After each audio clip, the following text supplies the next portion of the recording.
Hi, I'm Mark Cerny. I'm excited to be here to talk about the newest addition to our console lineup, PlayStation 5 Pro, and how it advances gaming technology. But first, I want to take just a minute to look at what we put in the original PlayStation 5 and how it delivers an exceptional gaming experience. When PS5 debuted in 2020, it brought a lot to the table. 8 Zen 2 CPU cores form the brains of PlayStation 5 and enable high-speed, complex gameplay, with character counts reaching into the hundreds and frame rates that can be as high as 120 frames a second. PS5 has a powerful RDNA 2 GPU, which can render anything from intricate details to fantastic worlds with vast panoramas to explore.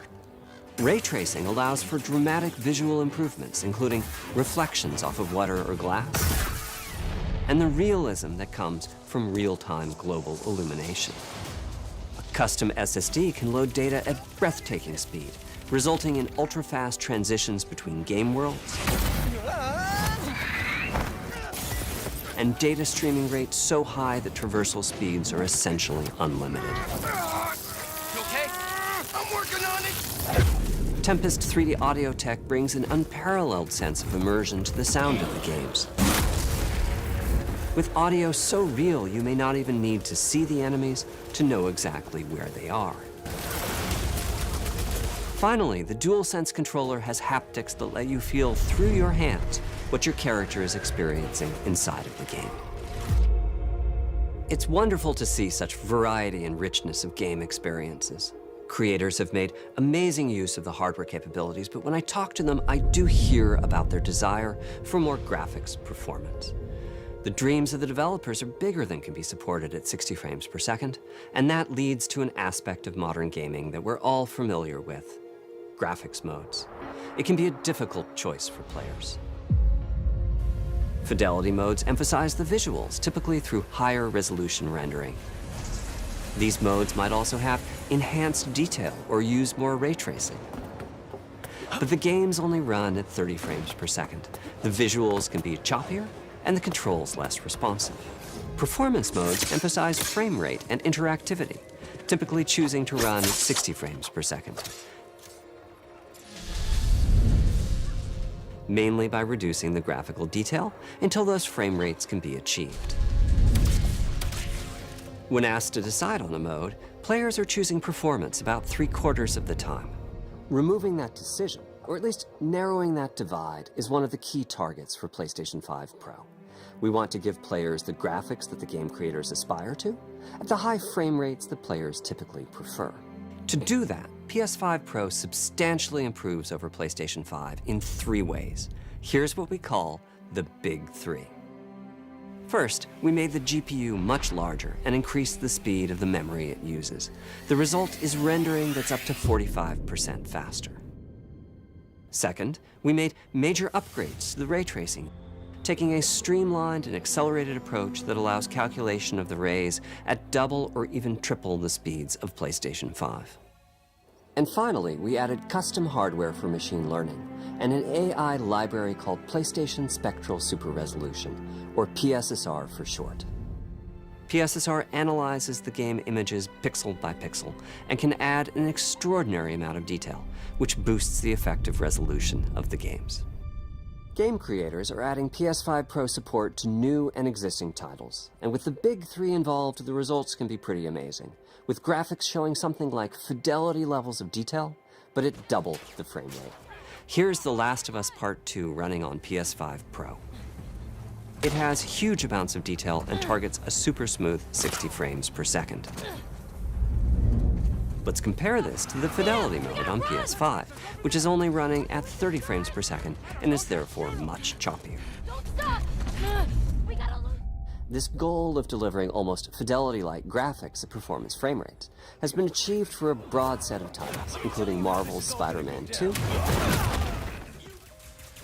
and Ratchet & Clank Rift Apart. We can see that PS5 Pro is close to doubling the power of PlayStation 5. Another way to compare the two consoles is to look at PS5 Pro versus Performance mode on PS5, both of which target 60 frames per second. What we see here is a difference in detail. PS5 Pro is much sharper and crisper than PS5. For this, my favorite is the parade scene from Ratchet & Clank. Distant details are much clearer. And here we can see Marvel's Spider-Man 2 is noticeably higher resolution throughout the scene, including the trees and procedural cars. So overall, some remarkable improvement to the games. On PS5 Pro, we can see increased sharpness to the graphics or smoother and more responsive gameplay. This is the Big Three showing their value. As you've been seeing, machine learning via the PSSR library is being used quite broadly to add pixel detail and boost frame rate. But there are as many approaches as there are game engines. The increase in raw GPU power is being especially effective for Horizon Forbidden West. Apart from the detail boost, that extra graphics power is allowing for improvements to lighting and visual effects,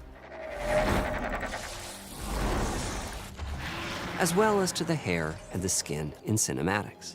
Open up, guys. Jorv's orders. Good enough for me. Ray tracing is finding broad usage as well, particularly when the games are focused on higher frame rates. The faster hardware in PS5 Pro can make a real difference. Allowing Gran Turismo 7 to add ray-traced reflections between the cars in gameplay, while continuing to support their targeted 60 frames per second. That boost in ray tracing is also delivering big wins for Hogwarts Legacy, allowing not only for better reflections and a greater variety of reflective surfaces, but also for further realism in the casting of shadows. I hope you've enjoyed this run-through of the technology behind PlayStation 5 Pro. Simply put, it's the most powerful console we've ever built, and a worthy addition to the PS5 family. Let me wrap this up by giving you a quick look at a number of games running on the new console. You'll never break a legend, 'cause they don't know we are legendary. Don't let me hang it.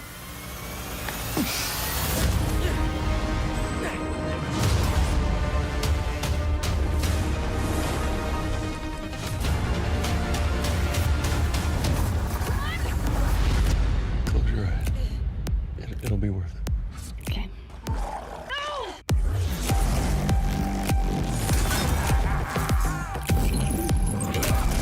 Did I do it? Oh, what is this? What's with all the neon?